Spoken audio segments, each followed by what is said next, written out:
আউযু বিল্লাহি মিনাশ শাইতানির রাজিম। বিসমিল্লাহির রহমানির রহিম।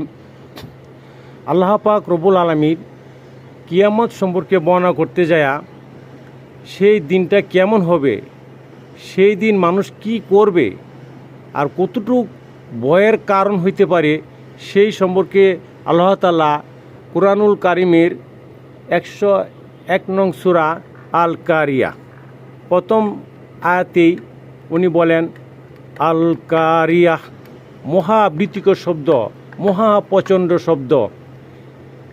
2 নম্বর আয়াতে বলেন মাল কারিয়া। এই মহাবৃতিকর শব্দ, প্রচণ্ড শব্দটা কি? অমা আদরকা মাল কারিয়া, কিসে জানাবে সেই শব্দ সম্পর্কে? ইয়াউমায়ে কুনুন নাসু কাল ফারাশিল মাফসুস, সেদিন কেমন হবে সেই দিনটা মানুষের জন্য? মানুষ বিক্ষিপ্ত পতঙ্গের মতো ছুটাছুটি করতে থাকবে, পাগলের মতো পেরেশানি হয়ে যাবে।